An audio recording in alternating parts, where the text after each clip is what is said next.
What's going to happen with the market, I can't tell you, but I can tell you our country has gotten a lot stronger.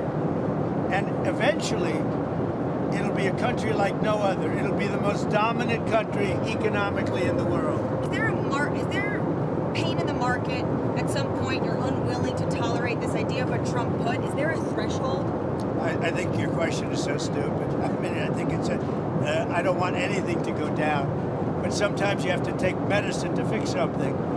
The Chinese Foreign Ministry said that the market has spoken when asked about the tariffs.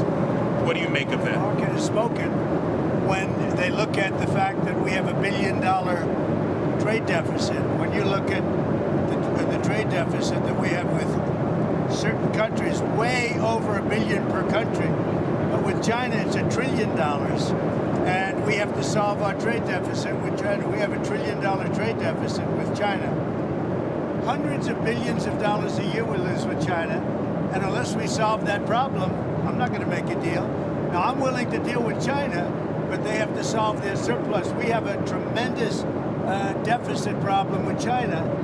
They have a surplus of at least $1 trillion a year. I think it's like $1.1 trillion, and I want that solved. And so China is, they say the market's spoken.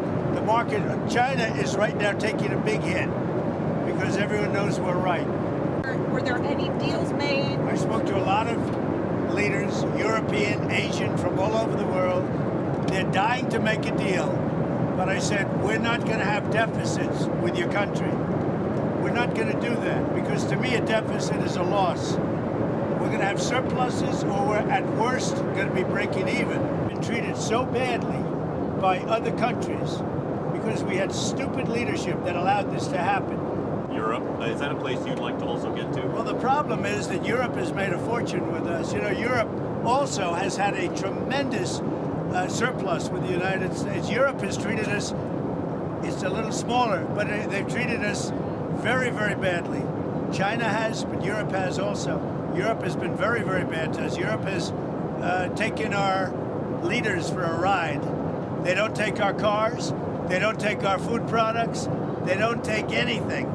I don't think inflation's going to be a big deal, because if you look at me, I took in hundreds of billions of dollars. This is not new to me. I took in, during my 4 years, hundreds of billions of dollars from China. And we also took in a lot of money from other countries, but in particular China, because it was just getting started. And we had no inflation. And we're the piggy bank. We have all the advantages. Forget markets for a second. We have all the advantages. We'll get it straight out. We're going to become a wealthy nation again. Wealthy like never before.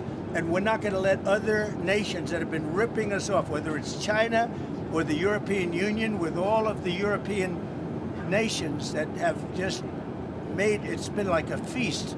Look, the European Union was formed for one reason. You know what that was? To rip off the United States. So put that in your bonnet. I hope you had a good flight. Have a good time. Thank you for your time, Mr. President.